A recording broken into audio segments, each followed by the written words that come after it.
បងប្អូនចំការទូទាំងប្រទេសកំពុងតែកៀងប៉ុន្តែឥឡូវបងប្អូនងាកមកមើលចំការរបស់អតិថិជនរបស់ក្រុមហ៊ុន VKSN 09ឆ្នាំនេះមិនថា09មិនថា07មិនថា M23 M21 បងប្អូនកៀងទូទាំងប្រទេសតែម្ដងប៉ុន្តែចំការអតិថិជនរបស់ក្រុមហ៊ុន VKSN ដោយបងប្អូនបានឃើញនេះយើងអាចធ្វើបានលទ្ធផលគ្រប់មេឃគ្រប់ដើមចេញជាចង្កោបងប្អូនមើលពីចម្ងាយណោះបងប្អូនខាងក្រោមនេះមើលខាងលើដូចគ្នាបងប្អូនក្តាំងពេញមេឃតែម្ដងបងប្អូនមើលខ្ញុំស៊ូមទៅខាងលើបងប្អូនឃើញណាទុំក្រហមច្រាលពេញដើមហើយផ្កាហ្នឹងនៅស្រស់នៅឡើយទេខាងក្រោមនេះរើសហើយតើតើជាមួយនឹងការប្រមូលផលក្នុងឆ្នាំ2026នេះចាស់ចំការក៏សប្បាយចិត្តមែនទែនដោយសារអីលទ្ធផលដែលយើងធ្វើបានដោយបងប្អូនបានឃើញនៅក្នុងវីដេអូទុំទាន់រដូវកាលទាន់តម្លៃថ្លៃសង្កេតមើលបងប្អូននោះទុំក្រហមច្រាលពេញដើមតើតើជាមួយនឹងប្រសិទ្ធភាពគុណភាពបងប្អូនមិនមែនមួយដើមពីរដើមទេបងប្អូនគ្រប់ដើមទាំងអស់បងប្អូនមេឃខាងក្រោមហើយមើលចុងមេឃខាងនោះបងប្អូនខ្ញុំស៊ូមបងប្អូនឃើញទុំក្រហមច្រាលពេញដើមបងប្អូននៅខាងក្រៅនេះបងប្អូនមើលពំនុកទៅដឹងហើយមានន័យថាគាត់ប្រមូលផលយូរហើយ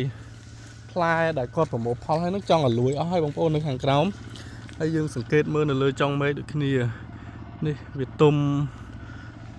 ច្រើនដូចបងប្អូនបានឃើញតើតើជាមួយនឹងការប្រមូលផលឆ្នាំនេះម្ចាស់ចំការគាត់សប្បាយចិត្តមែនទែនលក់ប្រសិទ្ធភាពលក់បទពិសោធន៍លក់ទំនុកចិត្តលក់បច្ចេកទេសតើតើជាមួយនឹងអត្ថប្រយោជន៍នៃការប្រើប្រាស់ផលិតផលរបស់ក្រុមហ៊ុន VKSN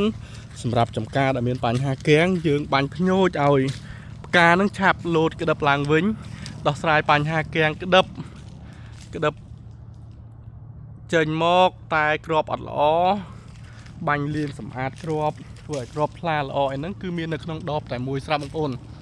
បងប្អូនឥឡូវហ្នឹងម៉ោង 5:34 នាទីថ្ងៃទី21ខែកុម្ភៈឆ្នាំ2026បង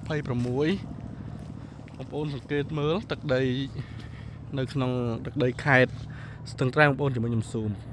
នោះដើមដែលនៅរៀងឆ្ងាយជាមួយខ្ញុំស៊ូមប្រវែជុំវិញយើងបញ្ជាក់ថាមិនមែនផ្លែតែមួយដើមទេគឺវាផ្លែគ្រប់ដើមអញ្ចឹងបងប្អូនដោយបងប្អូនបានតាមដានទេសនានេះពំនូកដែលរើសហើយ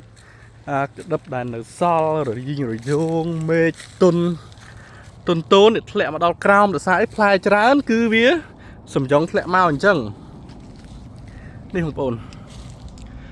គ្រប់មេឃគ្រប់ដើមប្រសិទ្ធភាពថ្នាំគឺវាបញ្ចេញបានគ្រប់ដើមបងប្អូនមិនមែនចេញមួយដើមឬក៏ពីរដើមទេបងប្អូនគឺវាចេញស្មើគ្នាអញ្ចឹងគ្រប់ដើមតែម្ដងទុំក្រហមច្រាលម្ចាស់ចំការប្រមូលផលបានមុនគេនៅទឹកដីខេត្តស្ទឹងត្រែងនៅតំបន់ជុំវិញនេះគឺគាត់ប្រមូលផលបានមុនគេ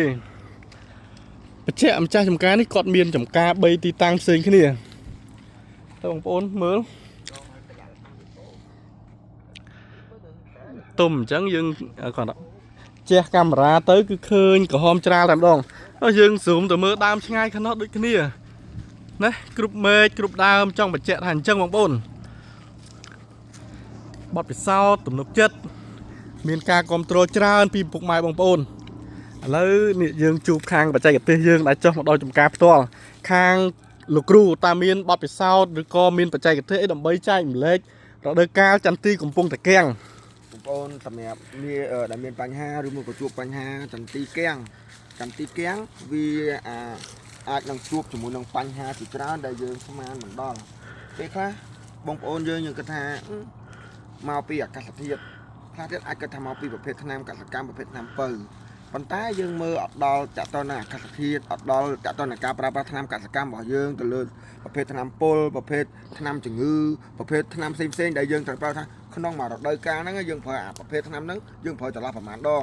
ប្រភេទថ្នាំពុលនៅពេលរដូវកាលត្រជាក់ឬមួយក៏អត់ទៅមានសត្វល្អិតចុះតោះយើងគួរប្រើវិធីណានៅរដូវកាលដែលយើងកំពុងតែជួបប្រទះបញ្ហាគាំងនេះដូចជាក្នុងខែ2នេះចន្លោះខែ2ទៅខែ3នេះវាចូល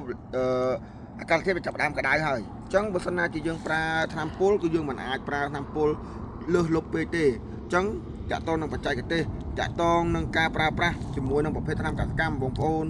អាចតំណាក់តំណងមកសួរជាមួយនឹងក្រុមការងាររបស់ក្រុមហ៊ុន VKSN យើងបានដើម្បីទទួលបាននៅការប្រឹក្សាលម្អិតផ្សេងៗដើម្បីទទួលបាននៅអត្ថប្រយោជន៍សម្រាប់ពុកម៉ែបងប្អូនវិញ